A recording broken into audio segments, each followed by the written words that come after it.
ज्ञान स्कूल से मैं तेजल पटेल। और बच्चों, आज हम पढ़ेंगे क्लास 2 का पाठ क्रमांक 6, जो एक कविता है और उसका शीर्षक है बहुत हुआ। बच्चों, वैसे हम सब जानते हैं कि हमारे भारत देश में हमारी जो मुख्य ऋतुएं हैं, जो मौसम है, वो 3 हैं। एक है सर्दी, दूसरी है गर्मी और तीसरी मौसम जो है वो है बारिश का मौसम, जो अभी हाल में फ़िलहाल चल रहा है। पर जहाँ पर देखो वहाँ पर बारिश नहीं हो रही है। तो ये जो कविता है हमारी, वो बारिश के मौसम के ऊपर है। और इसके अंदर हमें ये बताया गया है कि जब बारिश बहुत ज़्यादा हो तब क्या होता है। ठीक है बच्चों, वैसे बारिश बहुत ज़रूरी होती है किसान के लिए और बाकी सब के लिए भी, क्योंकि बारिश के आने से ही जो गर्मियों में जो पानी सूख गया होता है, नदी तालाब जितने भी जलाशय होते हैं जो सूखे हुए, उसमें पानी भर जाता है। तो इसकी वजह से जो हमारा भूगर्भ यानी कि ज़मीन के अंदर, धरती के गर्भ में जो पानी संग्रह होता है, उसमें बढ़ावा हो जाता है। और दूसरा ये कि किसान जो है वो खेती करे इस बारिश के पानी से। तो बच्चों, हमारी ये जो कविता है वो बारिश के ऊपर है और इसमें हमें बताया है कि जब बहुत सारी बारिश होती है तो क्या क्या परेशानियां आती हैं। तो हम अभी कविता पढ़ेंगे। मैं ये कविता जो है वो पठन करूंगी और साथ में उसका भावार्थ भी बताऊंगी। तो आपको इसे ध्यान से सुनना है और समझना है। पाठ क्रमांक 6, बहुत हुआ। बादल भैया बहुत हुआ, कीचड़ कीचड़ पानी पानी। कवि जो है वो कहते हैं कि बादल, अब बारिश जो है वो बादल से ही आती है, इसीलिए कहा है कि बादल भैया बहुत हुआ, यानी कि बारिश बहुत हुई है। और बारिश के कारण सब जगह पर क्या हो गया है, कीचड़ और पानी। कीचड़ और पानी, जब भी बारिश होती है हम सबको पता है कि पानी के गिरने से रास्तों के ऊपर जो खड्डे होते हैं उसमें पानी भर जाता है। छोटे मोटे रास्तों के बाजू में, घर के आसपास जहाँ पर भी हो, वो पानी से भर जाते हैं गड्ढे और सब जगह पर कीचड़ कीचड़ हो जाता है। ठीक है, तो इतना ज़्यादा पानी आया है, इतनी सारी बारिश हुई है, उसकी वजह से सब जगह पर कीचड़ और पानी हो गया है। याद सभी को आई नानी, सारा घर दिन रात चुआ। अब हम कभी कभी बोलते हैं ना कि कोई जो काम है बहुत कठिन होता है, तो हम, ये कहावत है कि वो काम करते करते तो मुझे मेरी नानी याद आ गई, या फिर कहीं पर जाना हो तो वहाँ पर पहुँचते पहुँचते मुझे मेरी नानी याद आ गई। तो ये नानी याद आना, ये एक कहावत है। इसका अर्थ होता है कि बहुत परेशानी हुई। तो इतनी बारिश हुई कि सब इतने परेशान हो गए कि सबको अपनी उनकी नानी याद आ गई। और लिखा है, सारा घर दिन रात चुआ। अब जो गांव में जो घर होते हैं ना पहले, तो उन घरों के ऊपर अभी कैसे सीमेंट कंक्रीट से जो छत बनाई जाती है, या फिर सीमेंट कंक्रीट के जो उसी के पत्रे लगाते हैं। लेकिन पहले घर के ऊपर की जो छत है वो मिट्टी की छोटी छोटी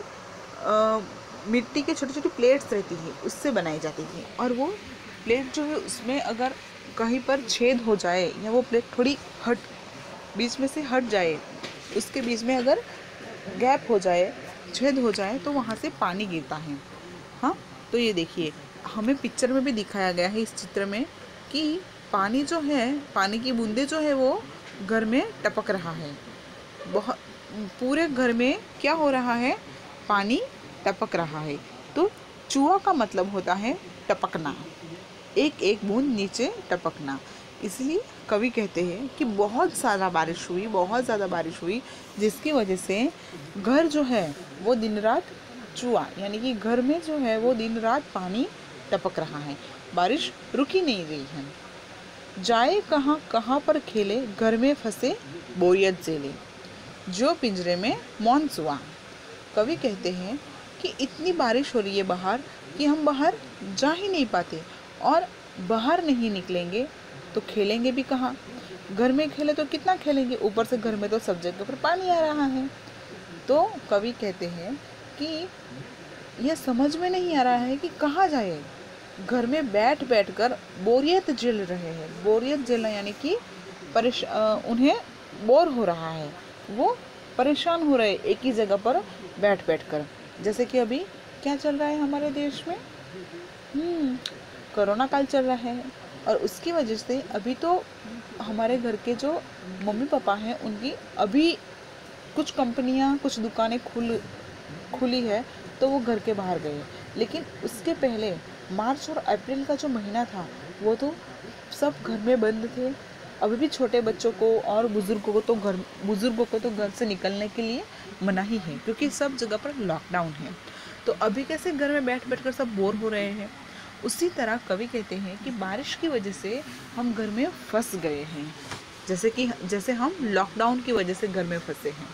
ये कोरोना काल में ये जो बीमारी फैली है उसकी वजह से हम घर में फंसे हैं। उसी तरह ये जो कविता में कवि है वो कहते हैं कि बारिश की वजह से वो घर में फंसे हैं और वो इतने बोर हो गए हैं घर में। जो पिंजरे में मौन हुआ, वो अपने आप को पिंजरे में बंद तोते की तरह समझ रहे हैं।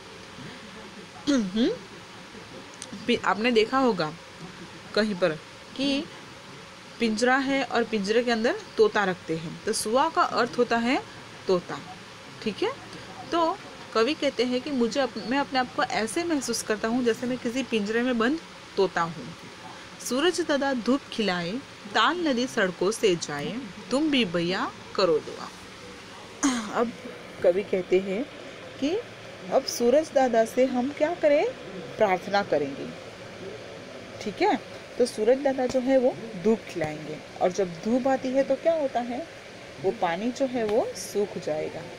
तो पानी सूख जाएगा तो ज़मीन भी जो गीला है, सब जगह पे कीचड़ है, वो सूख जाएगा। तो कवि कहते हैं कि बाहर निकल सकेंगे हम। इसके लिए वह सूरज दादा से प्रार्थना करने कहते हैं।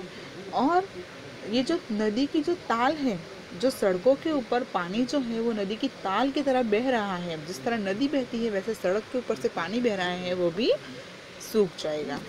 तो ऐसी दुआ कभी खुद तो कर ही रहे हैं, लेकिन वह दूसरों को भी करने कहते हैं। बच्चों, इस कविता में बहुत ज़्यादा बारिश होने पर जो परेशानी होती है वो दी है कि कई बार बहुत ज़्यादा बारिश होने से बस सड़क के ऊपर, रेलवे ट्रैक के ऊपर, दुकानों पर, हर जगह पर पानी हो जाता है, और उसकी वजह से बड़ी परेशानियां होती हैं, है ना।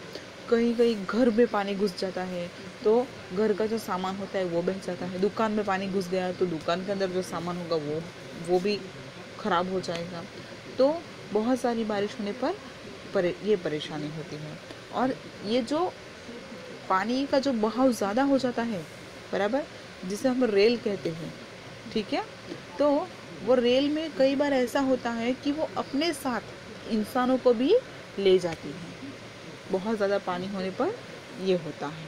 और अगर बारिश ना आए, जैसे कि अभी नहीं आ रही है, बहुत सारे इलाके ऐसे हैं जो अभी भी गर्मी की मौसम की तरह है, तो इस टाइम पर क्या होता है, जो बचा कुचा पानी होता है वो भी सूख जाएगा।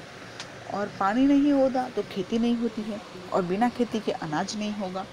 तो क्या होता है बच्चों की, बिना पानी के अकाल की परिस्थिति आती है। अकाल यानी कि बिना पानी के बगैर जो परेशानी होती है वो, और पानी के बगैर सब सूखने लगता है। पानी पीने नहीं मिला तो इंसान भी मरने लगते हैं। तो पानी इतना ज़रूरी है हमारे लिए कि इस कविता से हमें सीखना चाहिए कि अगर हम घर में अगर कहीं पर हमें गलती से मम्मी से अगर नल चालू रह गया हो तो वो बंद करना है। मतलब हमें हर जगह पर पानी बचाना है, वो बहुत ही कीमती है। ठीक है, पानी बचाना मतलब नल बंद करके भी बचा सकते हैं ऐसा नहीं है।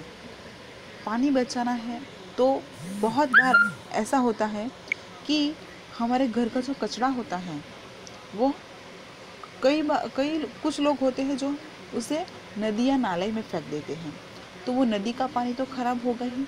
तो ऐसा भी नहीं करना है, हमारे घर का जो भी कचरा है वो किसी नदी के अंदर नहीं डालना है।